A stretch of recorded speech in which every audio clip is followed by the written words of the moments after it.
Hello বন্ধুরা, welcome to my channel. আজকে আমি তোমাদের একটি মাস্টারপিস স্প্যানিশ থ্রিলার মুভির গল্প শোনাবো, যার নাম দ্য ইনভিজিবল গেস্ট। এই সিনেমাটি আইএমডিবি রেটিং পেয়েছে 10-এর মধ্যে 8। মুভিটিতে দেখানো হয় একজন মা বাবা তাদের সন্তানের খুনের প্রতিশোধ নিতে কত দূর পর্যন্ত যেতে পারেন। তাহলে চলো বেশি কথা না বাড়িয়ে শুরু করা যাক। গল্পের শুরুতেই আমরা দেখতে পাই ব্যবসায়ী অ্যাড্রিয়ান ডোরিয়া তার প্রেমিকা লরা ভিডালকে হত্যার অভিযোগে গ্রেপ্তার হওয়ার পর জামিনে মুক্ত হয়ে পুলিশের নজরবন্দি হয়ে আছেন। তার উকিল ফেলিক্স লেইভা ভার্জিনিয়া গুডম্যানকে তার কাছে পাঠান, যিনি হেয়ারিংয়ের আগে ক্লায়েন্টকে প্রস্তুত করাতে এক্সপার্ট। ভার্জিনিয়া যখন অ্যাড্রিয়ানকে কেসের ব্যাপারে জিজ্ঞাসা করেন, তখন তিনি বলেন, আমি সব কিছু আগেই বলে দিয়েছি। তখন ভার্জিনিয়া বলেন, আপনার বয়ানে পুরো সত্যিটা নেই, আমি পুরো সত্যিটা জানতে চাই। কারণ প্রসিকিউটর একজন সাক্ষী খুঁজে পেয়েছেন যে আপনার কেস পুরোটাই বদলে দেবে। আর আজ রাতেই আপনাকে ডাকা হবে আপনার বয়ান নেওয়ার জন্য। তাই আমাদের কাছে আর মাত্র 3 ঘন্টা সময় আছে। তাই সময় নষ্ট না করে আমাকে সত্যিটা বলুন। আমি কথা দিচ্ছি আপনার কোনো ক্ষতি হতে দেব না। আমি আজ পর্যন্ত কোনো কেস হারিনি, তাই আমাকে শুরু থেকে সব বলুন। এরপর অ্যাড্রিয়ান তাকে বলে কয়েক মাস ধরে লরার সঙ্গে তার সম্পর্ক চলছিল, কিন্তু একজন ব্ল্যাকমেলার তাদের ফোন করে 1,00,000 ইউরো নিয়ে 200 মাইল দূরের একটি হোটেলে ডাকে। হোটেলে গিয়ে তারা বুঝতে পারে তাদেরকে কেউ ফাঁসাতে চাইছে। তারা তাড়াতাড়ি সেখান থেকে বেরিয়ে আসার চেষ্টা করে এবং পিছন থেকে কেউ এসে অ্যাড্রিয়ানকে আঘাত করায় সে অজ্ঞান হয়ে যায়। জ্ঞান ফিরে এলে সে দেখে লরা বাথরুমে মৃত অবস্থায় পড়ে আছে। রুমের ভেতর থেকে দরজা জানলা বন্ধ থাকায় পুলিশ তাকেই অপরাধী ভেবে গ্রেফতার করে। সে বলে সে নির্দোষ, সে খুন করেনি, তাকে কেউ ফাঁসিয়েছে। একথা শুনে ভার্জিনিয়া বলে, আপনার কাহিনী কেউ বিশ্বাস করবে না, সবাই ভাববে যে এটা একটি বানানো গল্প। দয়া করে কোনো কিছু না লুকিয়ে আমাকে পুরো সত্যিটা বলুন, আমি আরও কিছু জানতে চাই। অ্যাড্রিয়ান তারপর আরও আগের বর্ণনা দেয়, সে কিভাবে তার স্ত্রীকে মিথ্যা কথা বলে প্যারিস যাওয়ার নাম করে লরার সঙ্গে হোটেলে থাকে। সেখান থেকে বার্সেলোনায় ফিরে আসার সময় তারা ভাবে তারা আর দেখা করবে না। সেই সময় তাদের গাড়ির সামনে একটি হরিণ চলে আসায় তারা অ্যাক্সিডেন্ট করে এবং সামনের দিক থেকে আসা গাড়িটা গাছের সঙ্গে ধাক্কা খায়। তাদের তো কিছু হয় না, কিন্তু অন্য গাড়ি চালক মারা যায়। সে একজন ব্যাংক কর্মচারী, তার নাম ড্যানিয়েল গ্যারিডো। অ্যাড্রিয়ান পুলিশকে ফোন করতে যায়, কিন্তু লরা বাধা দেয়। সে বলে ও সিট বেল্ট পরেনি আর মেসেজ করছিল, এতে আমাদের কোনো দোষ নেই। এমন সময় আরেকটি গাড়ি আসে। লরা তখন লাশটিকে গার্ড করে দাঁড়ায় এবং অ্যাড্রিয়ানের সাথে ইন্স্যুরেন্সের তথ্য বিনিময়ের ভান করে। ড্যানিয়েলের ফোন বেজে উঠলে সে উত্তর দেওয়ার অভিনয় করে এবং ড্রাইভার চলে যায়। তখন লরা বলে, ড্রাইভার আমাদের একসাথে দেখে নিয়েছে, লাশকে এখানে রাখা যাবে না। তারা দুজনে মিলে বডিকে গাড়ির ডিক্কিতে ভরে এবং অ্যাড্রিয়ান গাড়িসহ লাশটিকে একটি পুকুরে ডুবিয়ে দেয়। লরা তারপর অ্যাড্রিয়ানকে গাড়িতে তুলে নেয় এবং জানায় কিভাবে তার গাড়ি মেরামত করা হয়েছে। জানায় টমাস গ্যারিডো নামক এক ব্যক্তি লরার কাছে এসে বলে, আমি এই গাড়ি সম্পর্কে সব জানি, অনেক বছর আগে আমি এই গাড়ির কোম্পানিতে ইঞ্জিনিয়ার ছিলাম। তিনি গাড়ি খুলে বলেন, সমস্যা আমি বুঝতে পেরেছি, তবে এখানে ঠিক হবে না, আপনি চাইলে আমি বাড়ি নিয়ে গিয়ে ঠিক করে দিতে পারি। এরপর লরা রাজি হয়ে যায় এবং তার সাথে চলে যায়।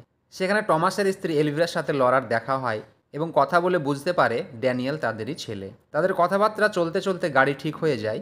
অন্যদিকে এলভিরা ড্যানিয়েলের দেরি দেখে ড্যানিয়েলকে ফোন করে, কিন্তু ফোন লরার কাছে থাকায় সে কী করবে বুঝতে পারে না এবং তাদের বাড়িতেই ফোন রেখে অস্বাভাবিকভাবে চলে যায়। তারপর অ্যাড্রিয়ান ও লরা বার্সেলোনায় ফিরে আসে এবং এরপর আর কখনো দেখা না করার সিদ্ধান্ত নেয়। অ্যাড্রিয়ান তার গাড়ি বিক্রি করে দেয় এবং পুলিশের কাছে হারিয়ে গেছে বলে মিথ্যা রিপোর্ট করে। তিনি ভার্জিনিয়াকে বলেন সে রাতে তিনি ঘুমোতে পারেননি, নিজেকে প্রতারক বলে মনে হচ্ছিল, এমনকি পরের দিন অফিসে গিয়েও কাজে মন বসছিল না। ড্যানিয়েলের নিখোঁজ হওয়ার খবর যখন টিভিতে দেখায়, তার বাবার চেহারা আমার চোখের সামনে ভাসতে থাকে এবং আমি মনে মনে প্রতিজ্ঞা করি এটা আমার জীবনের শেষ ভুল। এই সময়ই ভার্জিনিয়ার ফোন বেজে ওঠে এবং ফোনে একজন বলে আর কিছুক্ষণের মধ্যেই সাক্ষী কোর্টে পৌঁছে যাবে। একথা তিনি অ্যাড্রিয়ানকে জানান। অ্যাড্রিয়ান বলেন, আমি ফেলিক্সের সঙ্গে কথা বলবো, এবং ফেলিক্সকে ফোন করে। ফেলিক্স ভার্জিনিয়ার সাথে কথা বলে এবং সব কিছু ঠিক করতে বলে। এরপর দেখা যায় কিছুদিন পর পুলিশ অ্যাড্রিয়ান অফিসে এসে তাকে নিয়ে যায় এবং তাকে টমাসের সম্পর্কে বলে আর তাকে সেই মহিলা অর্থাৎ লরার কথা বলে যাকে টমাস হেল্প করেছিল। পুলিশ অফিসার বলেন ওই দিন অ্যাড্রিয়ানের গাড়ি একজন মহিলা চালাচ্ছিলেন, কিন্তু অ্যাড্রিয়ান এবং তার উকিল গাড়ির চুরির কথাই বলে এবং কোনো কিছু স্বীকার করে না। তারপর অ্যাড্রিয়ান তার উকিলকে দিয়ে নকল হোটেল রিজার্ভেশন এবং প্যারিসের টিকিটের ব্যবস্থা করে। সে ড্যানিয়েলের কেস থেকে নিজের কেসকে আলাদা করার কথা বলে। নিউজে দেখানো হয় ড্যানিয়েল যে ব্যাংকে কাজ করত সেখানে টাকার ঘাপলা করে সে পালিয়ে গেছে। অ্যাড্রিয়ান এ ব্যাপারে লরার সঙ্গে কথা বলে। লরা স্বীকার করে যে ড্যানিয়েলের মানি ব্যাগ সে নিয়েছিল যখন তাকে গাড়ির ডিক্কিতে ঢোকানো হচ্ছিল। পরে ড্যানিয়েলের অ্যাকাউন্ট হ্যাক করে সব টাকা গায়েব করে দেয়। অ্যাড্রিয়ান বলে সে এটা ঠিক করেনি, কিন্তু লরা তাকে ফাঁসানোর হুমকি দেয়। ভার্জিনিয়ার অ্যাড্রিয়ানের কথায় সন্দেহ হয়, কারণ লরা একজন ফটোগ্রাফার। ব্যাংক অ্যাকাউন্ট হ্যাক করা এবং সেখান থেকে টাকা বের করা তার পক্ষে সম্ভব নয়। অ্যাড্রিয়ান বলে, মনে হয় লরা তার স্বামীর সাহায্যে এটা করেছে, কারণ তার স্বামী একজন ব্যাংক কর্মচারী। অ্যাড্রিয়ান তার কাহিনী চালু রাখে এবং ভার্জিনিয়াকে বলে কিভাবে সে businessman of the year award পায়। সেই পার্টি চলাকালীন টমাস অ্যাড্রিয়ানের সাথে দেখা করে। তিনি একজন রিপোর্টারের বেশে এসেছিলেন, আর তিনি কথার জালে তাকে জড়িয়ে সব কিছু স্বীকার করানোর চেষ্টা করেন। টমাস এটাও নোটিশ করেছিলেন যে অ্যাড্রিয়ানের কাছে ওই একই সিগারেট কেস আছে যেটা তিনি লরার গাড়িতে দেখেছিলেন যখন তার গাড়ি ঠিক করছিলেন। তিনি অ্যাড্রিয়ানকে রিকোয়েস্ট করেন তার ছেলে কোথায় আছে সেটা বলার জন্য, কিন্তু অ্যাড্রিয়ান বলে সে কিছুই জানে না। তারপর সিকিউরিটি এসে টমাসকে বের করে দেয়। অ্যাড্রিয়ান ভার্জিনিয়াকে বলেন সেদিন সে খুব ভয় পেয়েছিল, তারপর সে টমাসের উপর নজর রেখেছিল, কিন্তু টমাস তার অসুস্থ স্ত্রীকে নিয়ে বাড়ি চলে যায় এবং তারপর গায়েব হয়ে যায়। এরপর টমাসের সঙ্গে তার দেখা হয়নি।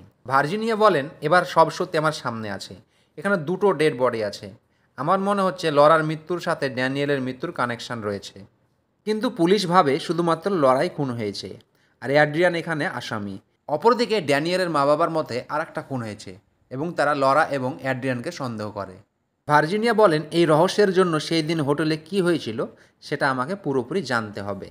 অ্যাড্রিয়ান বলে, আমাকে গাড়ি ডোবাতে শুধুমাত্র একজনই দেখে, সে হলো ওই গাড়ির ড্রাইভার, যাকে লরা এবং অ্যাড্রিয়ান বোকা বানিয়েছিল।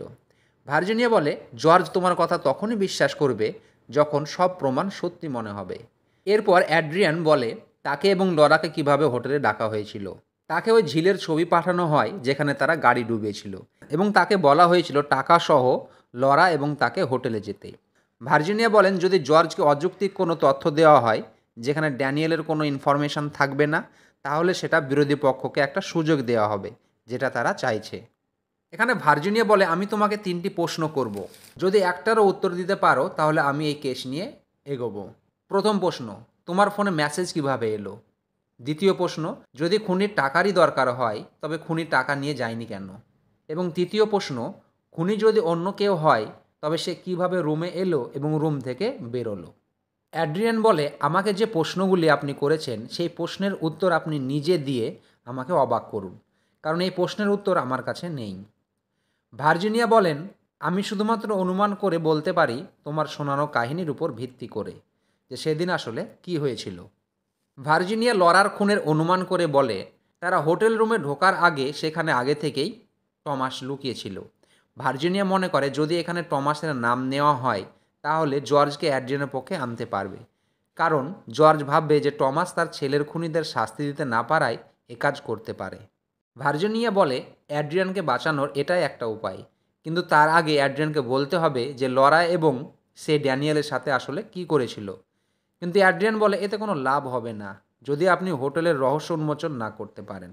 ভার্জিনিয়া তাই কিছু প্রমাণের তথ্য এবং নিউজ পেপারে দেখায় এবং ভালো করে দেখতে বলে। একটা ছবি দেখিয়ে তিনি বলেন, যখন অ্যাড্রিয়ানকে গ্রেপ্তার করা হচ্ছিল তখন ড্যানিয়েলের মা সেখানে ছিলেন। তিনি বলেন কিভাবে টমাস এবং তার স্ত্রী তাদেরকে ফাঁসানোর চেষ্টা করে। টমাসের স্ত্রী ওই হোটেলেই কাজ করত, আর সে খুব সহজেই টমাসকে রুমে লুকিয়ে রাখতে পারত এবং বেরানোর সুযোগও করে দিতে পারত। অ্যাড্রিয়ানের উকিল টমাসের নাম এই কেস থেকে সরিয়ে দিয়েছিল, তাই পুলিশ কখনোই টমাসের স্ত্রীর নাম এই কেসের সঙ্গে জড়ায়নি।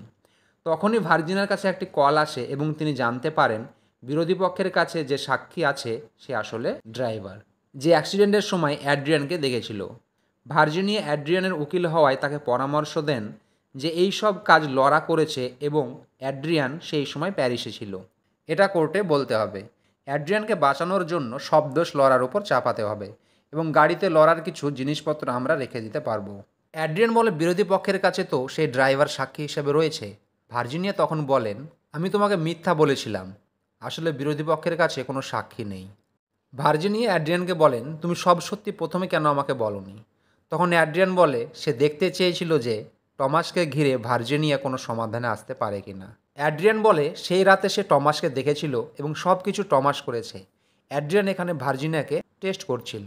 ভার্জিনিয়া ম্যাপে পয়েন্ট করে দেখাতে বলে যে কোথায় সে ওই গাড়ি ডুবিয়েছে। তারপর সে জানলার ধারে গিয়ে দাঁড়ায়। অ্যাড্রিয়ান বলে, তোমাকে বলার মতো আরেকটি কথা আছে, এবং সে বলে যখন গাড়িটি ডোবানো হয় তখন ড্যানিয়েল বেঁচে ছিল, কিন্তু লরা এই ঘটনাটিকে অনেক দূর নিয়ে গেছিল বলে সে গাড়ি ডোবাতে বাধ্য হয়। কিন্তু পোস্টমর্টেম করলেই প্রমাণ হয়ে যাবে যে ড্যানিয়েলের মৃত্যু আসলে জলে ডুবেই হয়েছে। অ্যাড্রিয়ান বলে এর জন্য তোমার সাহায্য দরকার। ভার্জিনিয়া এটা শুনে রেগে যায় এবং বলে আমার কাজ তোমাকে জেল যাওয়া থেকে বাঁচানো, খারাপ মানুষ হওয়া থেকে নয়। তারপর ভার্জিনিয়া বলে তুমি আমাকে ইউজ করছো নিজেকে বাঁচানোর জন্য। তুমি এতক্ষণ যা বলেছ সবই মিথ্যে হতে পারে, কখনো দেখা না করার প্রতিশ্রুতি তুমি ভেঙেছ, লরা নয়। তুমিই ড্যানিয়েলের মানিব্যাগ চুরি করেছো এবং টাকার হেরাফেরি তুমিই করেছো। সহজেই পুরো কাহিনী বদলে ফেলার মতো টাকা ও ক্ষমতা দুটোই তোমার কাছে আছে। অ্যাড্রিয়ান বলে এসব মিথ্যে কথা। ভার্জিনিয়া বলেন তুমি প্রমাণ করতে পারবে না। অ্যাড্রিয়ান বলে আপনিও প্রমাণ করতে পারবেন না। এরপর ভার্জিনিয়া বলেন লরার মেডিকেল রিপোর্ট থেকে জানা যায় সে এনজাইটি ইস্যুতে ভুগছিল। যদি এসব লরাও করতো তাহলেও অ্যাড্রিয়ান ড্যানিয়েলকে ডুবিয়েছিল। এই গিল্টে লরা মানসিকভাবে দুর্বল হয়ে পড়ে এবং টমাসকে ফোন করে সব সত্যি কথা বলে দেয়।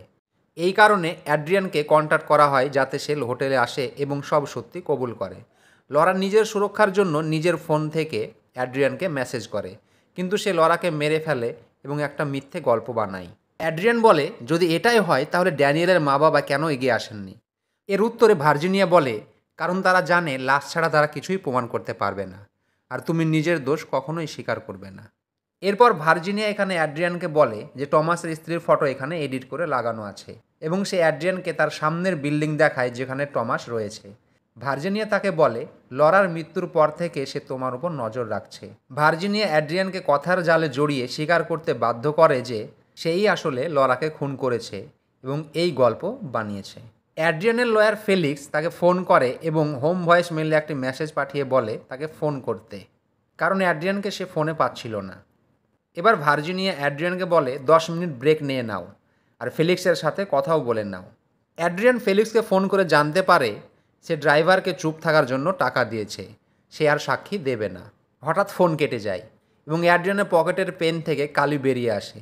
সে পেনটাকে খুলে বুঝতে পারে এটা পেন নয়, এটা আসলে একটি মাইক্রোফোন। তার মনে পড়ে ভার্জিনিয়া তার ফোন সুইচ অফ করে দিয়েছিল যাতে রেকর্ডিংয়ের সময় সিগনালে কোনো প্রবলেম না হয়। অ্যাড্রিয়ান তার সামনের দিকের বিল্ডিংয়ে তাকায় এবং দেখে ভার্জিনিয়া টমাসের পাশে দাঁড়িয়ে আছে। তারপর ভার্জিনিয়া মুখোশ উন্মোচন করলে বোঝা যায় সে আসলে টমাসের স্ত্রী এলভিরা, অর্থাৎ ড্যানিয়েলের মা। এলভিরা ভার্জিনিয়া সেজে অ্যাড্রিয়ানের সাথে দেখা করতে যায় যাতে তার আসল রূপ বের করতে পারে এবং তার ছেলের খুনিকে শাস্তি দিতে পারে। তার অ্যাড্রিয়ানের স্বীকারোক্তির উপর ভিত্তি করে পুলিশকে ফোন করে। তখনই দেখা যায় আসল ভার্জিনিয়া অ্যাড্রিয়ানের সঙ্গে দেখা করতে আসে। অ্যাড্রিয়ান এটা দেখে শকড হয়ে যায়। সে বুঝতে পারে যে সে পুরোপুরি ফেঁসে গেছে এবং তাকে শাস্তি পেতে হবে। আর এই সিনেমাটি এখানেই শেষ হয়ে যায়। তাহলে বন্ধুরা কেমন লাগলো গল্পটি কমেন্ট করে অবশ্যই জানিও। আর এই ধরনের গল্প শোনার জন্য আমার চ্যানেলটিকে অবশ্যই সাবস্ক্রাইব করে পাশে থাকা বেল আইকনটি ক্লিক করো। তাহলে দেখা হচ্ছে পরের ভিডিওতে। ভালো থাকো, সুস্থ থাকো, টাটা।